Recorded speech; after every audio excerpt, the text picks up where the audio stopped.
Hi, good morning everyone. Welcome back to philosophy class. आज मैं पाश्चात्य दर्शन के अंतर्गत के कैटेगरीज ऑफ अंडरस्टैंडिंग मतलब समझ के 12 जो कैटेगरीज हैं उस पर मैं परिचर्चा करूंगी। हम जानते हैं कि कांट जिनका पूरा नाम इमानुएल कांट है, वो समीक्षावाद का सिद्धांत दिए जिसमें अनुभववाद और बुद्धिवाद दोनों को जोड़ने का प्रयास किया। सबसे पहले एक जो आधार था, दर्शन को जो आधार बुद्धिवादियों ने दिया, उन्होंने यह सिद्धांत दे दिया कि बुद्धि ही एकमात्र ज्ञान का स्रोत है और हमारा जो ज्ञान होता है बुद्धि से प्राप्त होता है। हमारे सभी प्रत्यय जन्मजात होते हैं और हमारा ज्ञान सार्वभौम, अनिवार्य और निश्चित होता है, जिसका अनुभववादियों ने विरोध किया और कहा कि हमारा ज्ञान सार्वभौम नहीं बल्कि नवीनता और संभाव्यता रहती है और वही ज्ञान सर्वोत्तम माना जाता है। उन अनुभववादियों का यह भी कहना है कि जिस ज्ञान में नवीनता नहीं रहेगी, वास्तव में उसे ज्ञान कैसे कहा जा सकता है। ज्ञान को कहलाने के लिए नवीनता का होना जरूरी है। तो ये दोनों जो दो एकांगी मत था, जिसके दो रास्ते थे और दोनों रास्ते में विचारकों ने, एक तरफ हैं देकार्त, स्पिनोजा, लाइब्निज़, तो दूसरे तरफ हैं बार्कले, ह्यूम, लॉक। एक अनुभववादी हैं तो दूसरा बुद्धिवादी हैं। इन दोनों के दो एकांगी मत को कांट महोदय ने अपने समीक्षावाद में समन्वय करने का प्रयास किया और यह बतलाया कि हमारा जो ज्ञान है उसमें सार्वभौम, अनिवार्यता, निश्चितता के साथ साथ नवीनता होगी, तभी उस ज्ञान को हम ज्ञान कहेंगे। उन्होंने ज्ञान के लक्षण में ये भी कहा, इट मस्ट बी सिंथेटिक ए प्रायोरी, मतलब वो संश्लेषणात्मक, विश्लेषणात्मक, प्रगानुभविक, अनुभव सापेक्ष, अनुभव निरपेक्ष, दोनों सब बातें उन्होंने कही है और ये दो एकांगी मतों को जोड़ने का प्रयास किया है। कांट का कहना है कि दो एकांगी मत जो होते हैं वो अपने आप में पूर्ण नहीं है, बल्कि उन दोनों को जोड़कर ही हम एक सही ज्ञान हम प्राप्त कर सकते हैं। कांट ने कहा कि हमारा ज्ञान अनुभव निरपेक्ष और सापेक्ष दोनों होता है। अनुभव प्रगानुभविक जो होता है वो हमारे अनुभव जो ज्ञान है उसको उपादान देता है और अनुभव जो सापेक्ष होता है, सो वो जो प्रगानुभविक होता है वो आकार और अनुभव सापेक्ष उपादान देता है। यानी कि हम जो अनुभव, यहाँ पर प्रागनुभविक भविक ज्ञान, ये आकार प्रदान करता है और अनुभव सापेक्ष ये हमारे ज्ञान को उपादान प्रदान करते हैं। ये मटेरियल कॉज है और ये फॉर्मल है। ये मैटर प्रदान करता और ये फॉर्मल प्रदान, आकार और उपादान मिलकर ही ज्ञान बनते हैं। ये बुद्धिवादियों का मत है और ये अनुभववादियों का मत है। दोनों को समन्वय करने के लिए ये दोनों का जरूरी है। उपादान नहीं रहेगा तो आकार को हम कैसे ढालेंगे और फिर वो ज्ञान के साँचे में बंध नहीं सकता है। इसीलिए कांट का कहना है अनुभव निरपेक्ष और अनुभव सापेक्ष ये दोनों तत्व मिलकर ज्ञान मीमांसा में दिक्, काल एवं बुद्धि की कोटियां के सिद्धांत को उल्लेख करते हुए इन दोनों को समाहित करने का प्रयास किया है। कांट के अनुसार कोई भी प्रत्यय ज्ञान नहीं है, कोई भी प्रत्यय वास्तव में ज्ञान नहीं है। जैसे कि तप का प्रत्यय, मनुष्य का प्रत्यय, ये तब तक नहीं कहा जा सकता है जब दोनों से संबंधित होकर व्यक्त ना हो। जैसे खाली अनुभव कर लिए हम, कभी मनुष्य का प्रत्यय, वो नहीं ज्ञान होता है। केवल आकार ज्ञान नहीं होता है, केवल उपादान ज्ञान नहीं होता है, बल्कि दोनों संयुक्त होने से ही ज्ञान प्राप्त होता है। और ये दोनों अपने आप में प्रत्यय ज्ञान नहीं है, बल्कि दोनों मिलकर जब निर्णय के रूप में व्यक्त होती है तब वो ज्ञान होता है।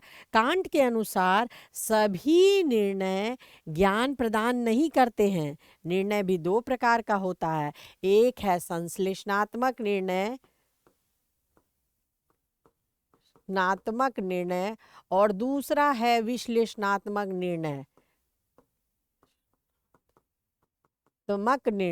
इसमें क्या होता है, जैसे संश्लेषण में क्या होता है, ये सब कुछ समाहित करता है, और विश्लेषण वो छोटे छोटे भागों में विभक्त होकर उसका पूरा विस्तृत ज्ञान देता है। संश्लेषणात्मक निर्णय जो होता है उसका उद्देश्य में ही विधेय निहित रहता है, और उद्देश्य में ही विधेय निहित रहता है, और उसमें एक नई ज्ञान देता है। जैसे हम कहते हैं कि यह गुलाब है, यहाँ हम कहते हैं इट इज रोज कह दिए, और यहाँ पर कहे रोज इज रेड। रोज तो हम ऑलरेडी कह दिए, लेकिन जब हमने कहा कि रेड है तो यहाँ पर ये न्यू नॉलेज दे रहा है, ये रेडनेस। और यहाँ कह लिए ये गुलाब है, मतलब एकमात्र गुलाब है, उसमें कोई नवीन ज्ञान नहीं है, ये गुलाब है मतलब है। लाल ज्ञान तो नया ज्ञान दे रहा है, तो वो संश्लेषणात्मक हुए, उसमें नवीनता होती है। परंतु ज्ञान उसमें होगा और जिसमें सार्वभौमिकता और अनिवार्यता दोनों है। संश्लेषणात्मक में क्या होता है, इसमें सार्वभौमिकता नहीं रहती है, और इसमें क्या होता है, नवीनता नहीं रहती है। ये यूनिवर्सल होता है तो इसमें न्यूनेस होता है, नोवेल्टी होता है। ज्ञान के लिए तो दोनों ही जरूरी है। वही विश्लेषणात्मक ज्ञान में विधेय जो है, उद्देश्य को मैंने बताया कि वो मात्र व्यक्त कर देता है, उससे नवीन ज्ञान नहीं होती है, उसमें नवीनता का अभाव होता है। इसीलिए ज्ञान के लिए संश्लेषणात्मक विश्लेषणात्मक दोनों गुण, साइंथेटिक ए प्रायरी, और इसके अलावा सार्वभौमिकता, अनिवार्यता और नवीनता होती है। इसी सिद्धांत को कांट ने एक सिद्धांत दिया, कैटेगरी ऑफ अंडरस्टैंडिंग के अंतर्गत ही हम उसे मानेंगे, जिसमें उन्होंने कहा था साइंथेटिक ए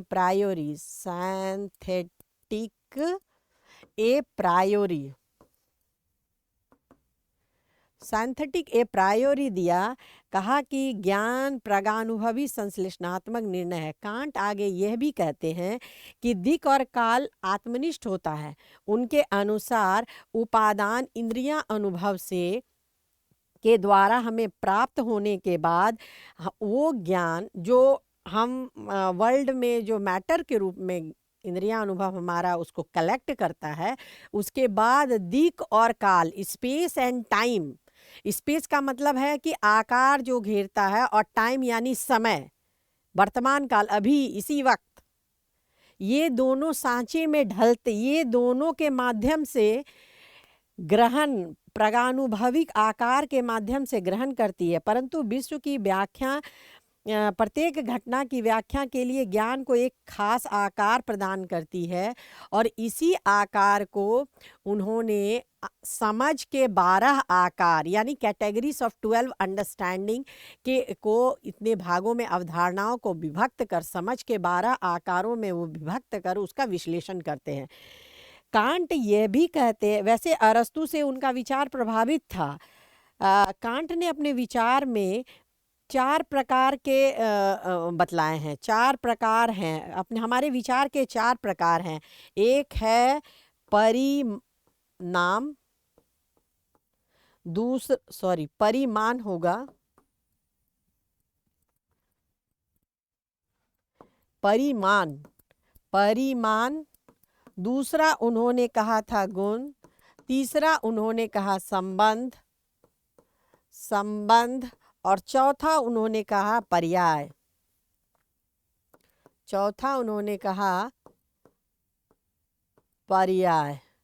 अब ये चार प्रकार के हमारे विचार हैं।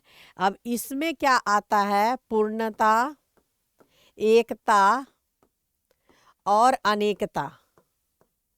अनेकता, ये 3 गुण आए। इसमें आ गया सत्ता, भाव, अभाव और सीमा। सत्ता, अभाव और हमारी सीमाएं। सीमा, सत्ता, अभाव और सीमा। इसमें द्रव्य गुण संबंध, द्रव्य और गुण का संबंध। और इसमें आ गया कार्य कारण, कारण कार्य और अन्योनाश्रय, अन्योनाश्रय संबंध।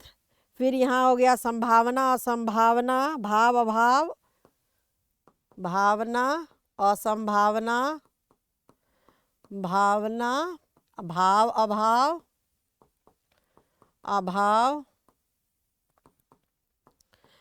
और अन्योनाश्रय संबंध, अन्योनाश्रय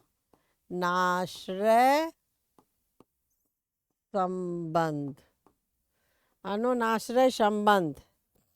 कांट के अनुसार बुद्धि के 4 कैटेगरी आगे चलकर 2 कैटेगरी में बांधते हैं। एक में आ जाएगा ये दोनों गुण और परिणाम, और दूसरे में आ जाएगा संबंध और पर्याय।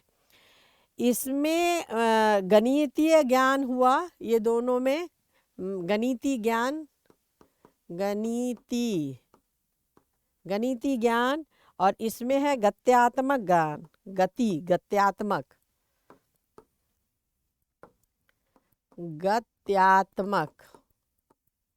ये 2 प्रकार के ज्ञान हैं जिसका हम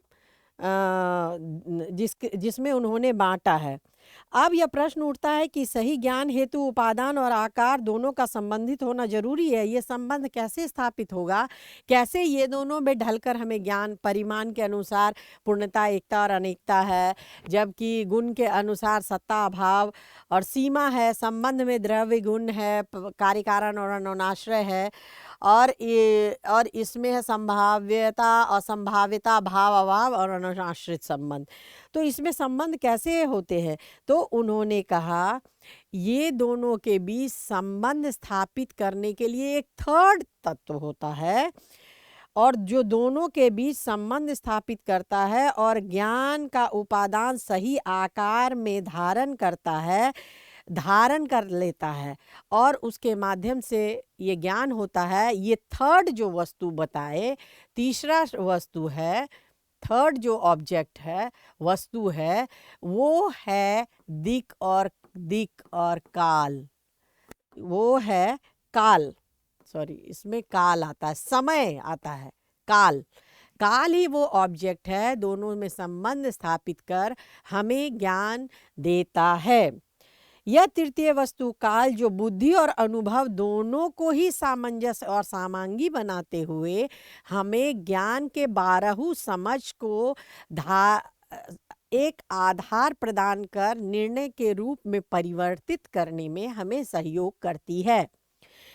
काल के अंतर्गत उन्होंने इंद्रियां अनुभव को लागू किया है, जिसके अंतर्गत सभी चीजें समाहित होती है, और ये कैटेगरी लागू होता है। इसको उन्होंने स्कीमा कहा है, स्कीमेटिंग।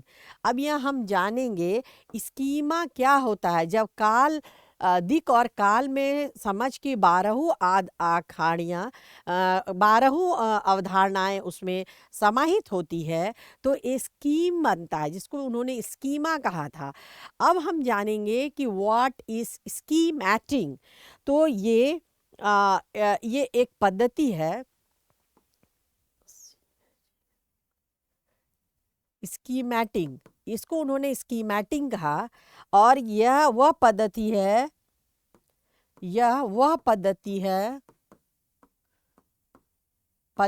है जिसमें जिसके द्वारा बुद्धि के शुद्ध और अमूर्त काल, बुद्धि शुद्ध एवं अमूर्त कोटि काल की नियति को परिवर्तित करता है।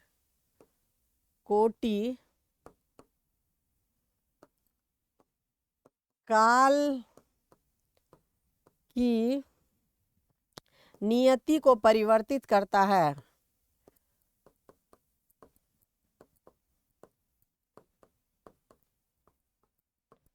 परिवर्तित करता है। तो स्कीमेटिक वो पद्धति है जो उसको परिवर्तित करती है। अब हम देखेंगे कि वो एक पद्धति है जिसके माध्यम से इसको परिवर्तित स्कीमेटिक करके हमें नॉलेज देती है।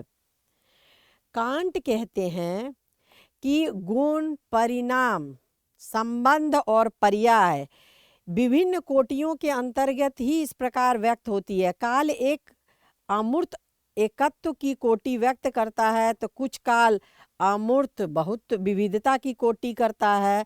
तो सभी कुछ काल ऐसे हैं जिसमें सब कुछ समाहित होता है और वो समग्रता की कोटि को अभिव्यक्त करता है। इसके अलावा दिक् और काल में ही ये सभी चीज़ें निहित रहती है।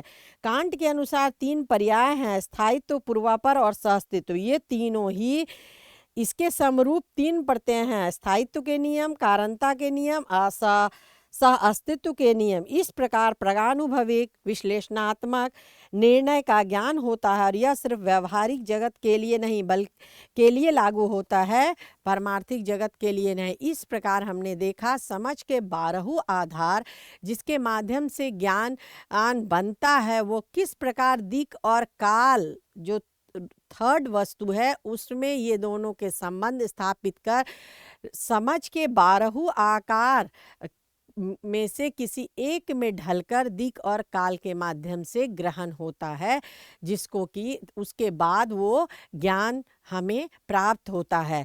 इस प्रकार हमने देखा कि किस प्रकार कांट महोदय ने कैटेगरीज ऑफ 12 अंडरस्टैंडिंग की व्याख्या की है। अब हम अगले कक्षा में इसके आगे के विषय पर परिचर्चा करेंगे। तब तक के लिए धन्यवाद।